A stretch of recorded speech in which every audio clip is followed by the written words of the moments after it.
लातूर जिल्ह्यातल्या भडी गावामध्ये अत्यंत हृदयद्रावक घटना घडलेली आहे. अक्षरशः स्मशानभूमी नसल्यामुळं एका 20 वर्षीय युवकाचं प्रेत जे आहे ते वाहून चाललं होतं. एवढंच नाही तर कुत्र्यांनी लचके सुद्धा त्या बॉडीचे तोडलेले होते आणि मग त्यानंतर जो ओढ्याचं पाणी वाहून आलेलं होतं, ज्यामध्ये ते प्रेत वाहून चाललेलं होतं, ओसरल्यानंतर आता आपण पाहू शकतो अशा पद्धतीनं अंत्यसंस्कार सुरू आहेत.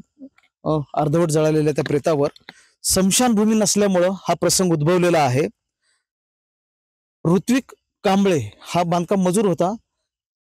कामाच्या ठिकाणी विद्युत शॉक लागल्यामुळं त्याचा दुर्दैवी मृत्यू झालेला होता. अत्यंत हलाखीची परिस्थितीमध्ये त्याचं कुटुंब जगते. त्याच्यावरच त्या कुटुंबाचं उपजीविका म्हणजे जे आधार जो आहे तो त्या कुटुंबाचा तो होता आणि त्याचा मृत्यू झाला आणि मृत्यूनंतर त्यांच्यावर अंत्यसंस्कार करण्यात आले आणि अंत्यसंस्कार करण्यात आल्यानंतर मोठा पाऊस आला आणि त्या पावसामध्ये ओढ्याचा जे पूर आला त्या पुरामध्ये त्याचं प्रेत वाहून गेलेलं होतं आणि मग इथल्या युवकांनी एकत्र येऊन ते प्रेत बाजूला आणलं आणि आता त्याच्यावर अर्धवट जळालेल्या प्रेतावर अंत्यसंस्कार.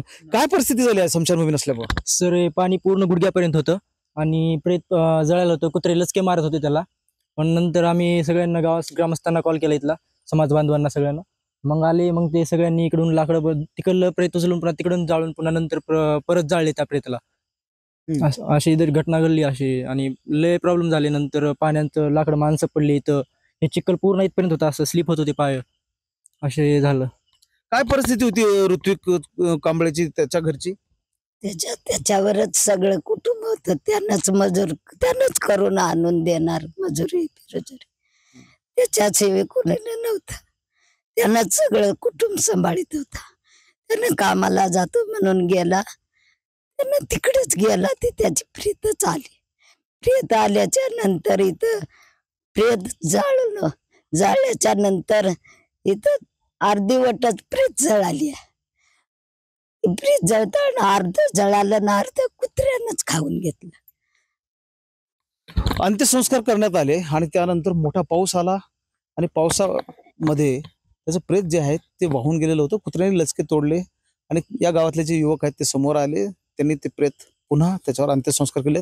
अत्यंत वाईट अवस्था आहे.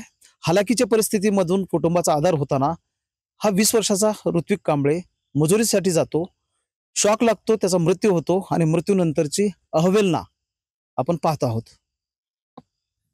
महेंद्र जोंधळे, TV9 मराठी, लातूर.